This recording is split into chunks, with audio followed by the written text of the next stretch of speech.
Hello everybody, it is me, E-Flite 1.1m, also known as Captain John, and welcome back to another video.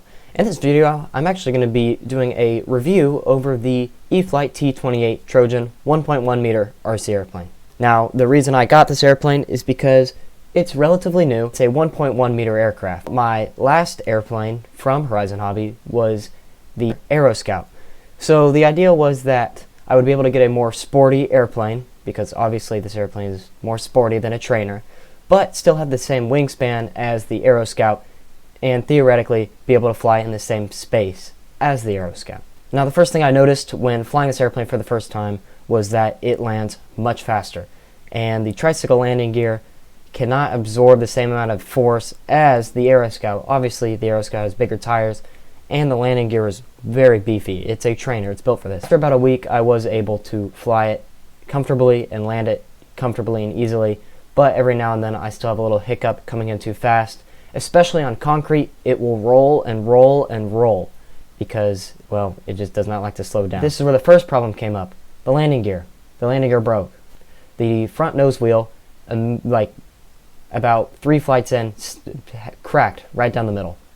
It's way too weak. It needs to be reinforced. As you can see here, I recorded myself repairing it. Basically what I'm doing is I'm using some JB Weld to fix that crack, and then it broke again. So then I went back, and what I did is the gap that between the foam and the actual plastic piece, I filled it with hot glue. And obviously hot glue is not the best solution, but it was able to fill in that gap, meaning that that crack would no longer have any pressure on it. One thing again that I'd like to mention about this landing gear is that it is really strange when you try to turn moving too fast. It'll kind of bounce around. The wheels are kind of loose on the wire struts, which means that the wheels kind of like to go wherever they want, especially with the nose wheel. I found that the nose wheel, after turning over and over again, the wheel actually started coming off the plastic. So basically all I did was super glue the foam onto the plastic bit and kind of just made the wheel more solid, and that seemed to work a lot better.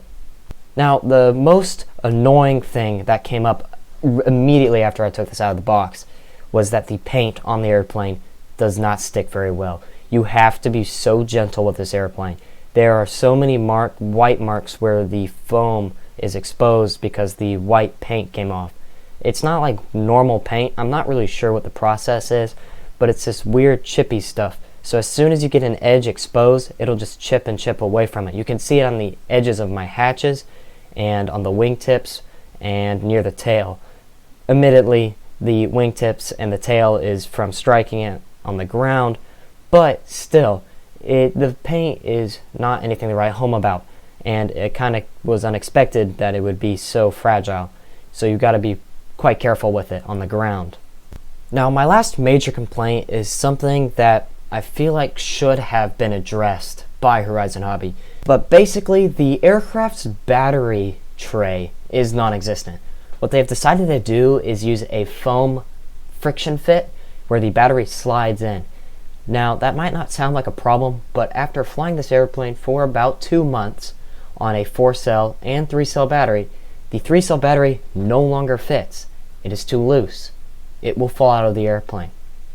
My 4-cell battery does fit, but recently, every time I've landed, the battery has shifted 2 or 3 inches back. Your center of mass moving around, especially backwards, while you're trying to land, is not fun or ideal. So this was quite concerning, and I have seen a video where this airplane actually crashed, and the reason being the battery slipped out of that friction fit, came out, knocked the canopy off, and the airplane was just completely dead right into the ground, obviously as the battery was thrown or ejected from the airplane and there was a complete loss of power. So what I decided to do is actually copy the Aero Scout. The Aero Scout's battery tray, I think, is very well designed. It is strong and can fit pretty much any battery, but the T-28 is designed for both 3 and 4 cell, and obviously those are different sizes. So why the friction fit was chosen, I really do not know. That is dumb. But I decided to build my own battery tray very similar to the Aero Scout. Basically, the battery needs a little bit of Velcro on it, and that keeps it from sliding forwards and backwards. And then there's a loop of Velcro connected to the plywood that keeps the battery on that Velcro. Basically keeps it from pulling away and flying out of the tray. That combination of the 2 pieces of Velcro makes an extremely strong point that is very easy to remove for a battery. As you can see here, I'm lifting up the entire airplane from the battery and shaking it. So what I had to do to put this in is basically completely cut out the foam, clear out that whole area. Then I had to make the plywood piece, which is custom made, just kind of eyeballed it. Then I put the Velcro on. Then from there, I basically used a bunch of hot glue and just stuck it in, and it worked. The problem was I couldn't put the hatch on.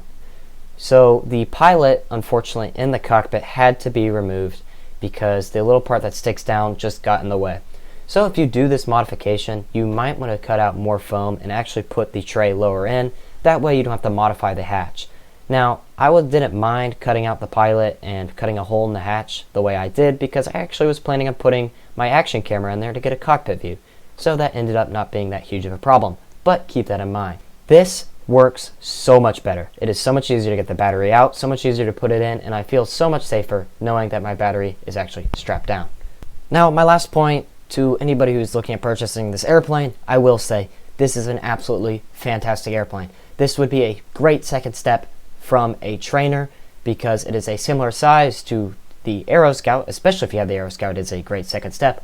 And it gives you a more sporty aircraft in the same size, and with a little bit of practice you can fly in pretty much the same area in the same weather conditions in the same way, except you'll have the capability of a 4-cell airplane, which is awesome. So other than the problems that I have brought up over my 2 months of ownership of this airplane and flying it quite heavily and some conditions that it might not be designed for, I will say this airplane is absolutely fantastic. I've had no receiver problems, no electronic problems.